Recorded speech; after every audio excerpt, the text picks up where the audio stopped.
We're going into the weekend into the red and with low volume. What does this mean for XLM and XRP price? Are we going to be able to buy, or is the rebound going to happen because the Fed is going to be cutting rates in less than a week? We're going to talk about gold and silver touching some juicy numbers.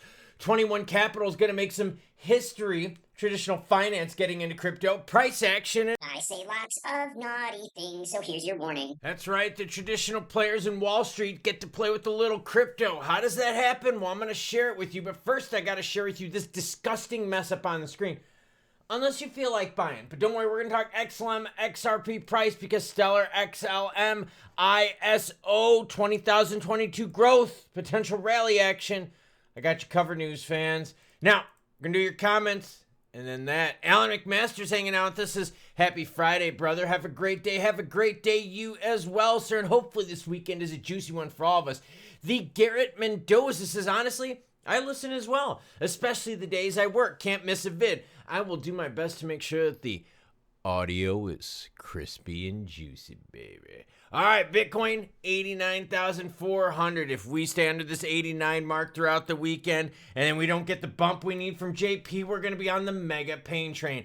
Bitcoin, 89,403. Ether, 3,033. BNB, under 900 at 885. ADA, losing a lot of support, down 5.6% to 41 cents. Look at Doge, under 14 cents right now at 13.9. XLM down 5% as well, too.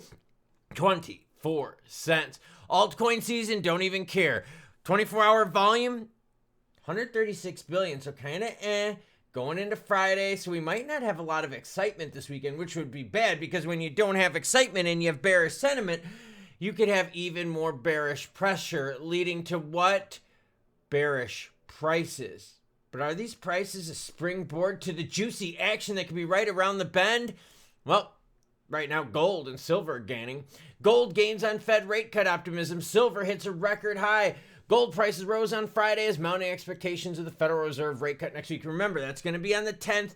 2 p.m. is the announcement. 2:30 p.m. we go live. Spot gold was up 1% to 4,200. Ooh, I like that. The market is increasingly confident the central bank is going to cut rates. And in response to that, we've seen the U.S. dollar weaken a little bit, and that's accredited for gold. Okay. So if the dollar weakens in strength and the gold players out there thinking we're still going to be dealing with inflation on top of that, risk assets go what, everyone? They go in the red. Look at some of these. Look at sweet. $1.55. For real. $1.55 sweet. And they just had that ETF news come out. Didn't do anything for them.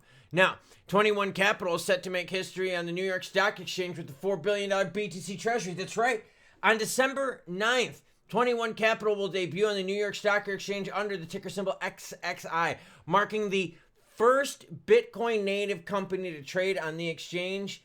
The listing comes after shareholders approved the merger between 21 Capital and Cantor Equity Partners on December 3rd, clearing the final hurdle for what promises to be a watershed moment for crypto and traditional finance. The merger is set to close on the 8th, with trading happening on the 9th. 21 Capital will launch approximately 43,500 BTC. That's what they're going to be launching with. So it's like the biggest treasury strategy player right now trading in the NYSE. That's good because we get to see if traditional finance is into that vehicle. Now, recently, traditional finance has not been into the ETFs. BTC ETFs retreat reflects inflation worries. So yeah, we have some inflation problems. We've got some job market problems, and we've got some, what if we don't get Regaroni's problems?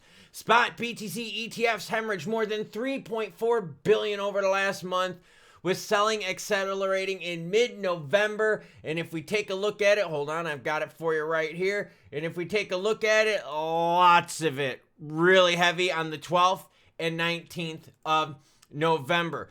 BlackRock's IBIT led it with $2.1 billion in net outflows from November 4th on.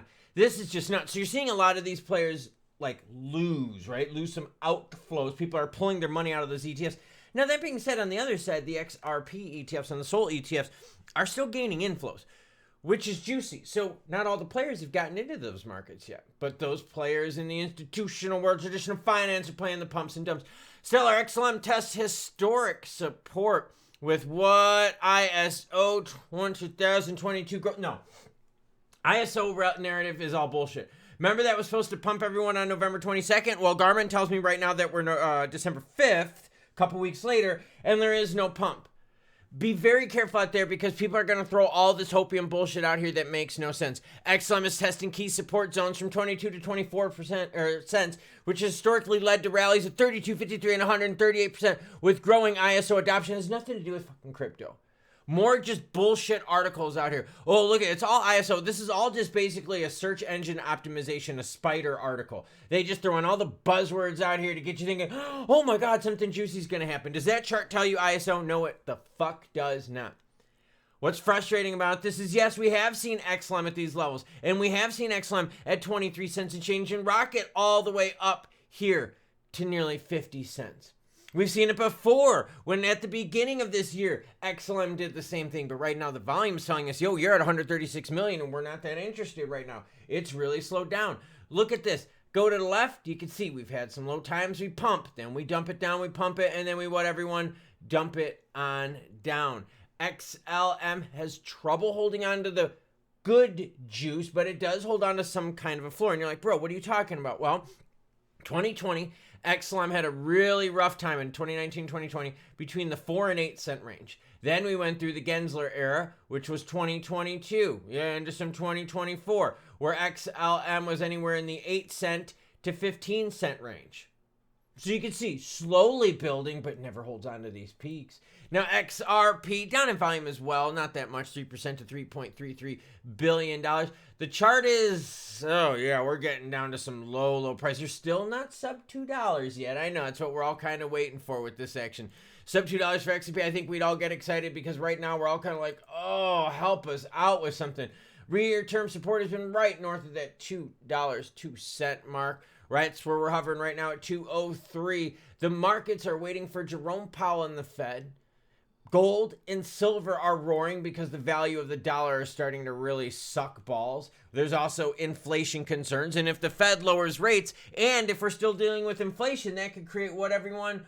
Way bigger problems. And if we don't get the rate cuts, well, hell, we'll have more red on the screen. If we don't get the regs, we'll have a shit ton of red on the screen. But if we get everything we're asking for this Christmas, that might turn into green. So the market's bailing out on risk, but at least it's not like a total waterfall crypto plunge, right? You know what I'm talking about. We've had some of those days here in recent history where we've just been... This is at least like a slow bleed out. You know, you kind of see it happening. You're like, oh, I kind of got hurt in the arm. And it's kind of coming out, but it's coming out slowly. Oh, shit, this is still not fun. That's where we're at right now. With gold and silver making their move and crypto being soft, that tells you where the money is rotating right now. Now, easily that money can rotate back into crypto and start moving.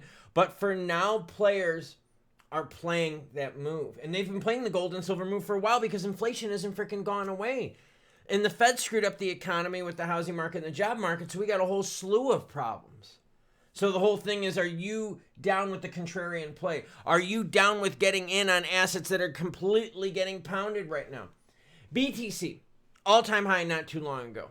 XRP, XLM, hbar favorites had some juicy prices going through July. Had some juicy prices going through October. Then all of a sudden we start running into problems again. So, is this your time to buy? What's going to happen this weekend? Well, I'm going to tell you. This weekend, unless something stupid happens, it's going to be another low volume. Look for us oscillating within a range with a little bit more push to the downside than the upside. Does that mean buying? Well, it depends on your averages and what your goals are. Some people right now are looking, going, you know what? I'm going to hold on to XRP for 10 years. So I don't care if I buy it at $2.02 or if I buy it at $1.99. Some of us, myself, is in this part right here. I'm sniping. I am only going for the lowest of the low prices. Gobbled up a bunch of hbar today at 13.4. Pretty happy with that. That's what happens. Some people are looking longer. Some people are looking shorter. The short money right now is rotating into safe haven, and the risk is exactly that, risky. So choo what? Well, it depends on how you feel. Do you feel like buying more? Do you have the dry powder ready? Will you be able to withstand a loss if we don't get regs? What if Jerome says, fuck y'all, I'm not giving you any cuts in the month of December and I'm going to stick it to you again in January? Well, that would really send us down into the shitter. So have money just in case. Because if there's opportunities, you only can buy if you get the paper to do it. If you don't, then you get to watch other people have fun. Choo what? Well, you know the deal. The sign's out behind me and it says it. Choo bitches.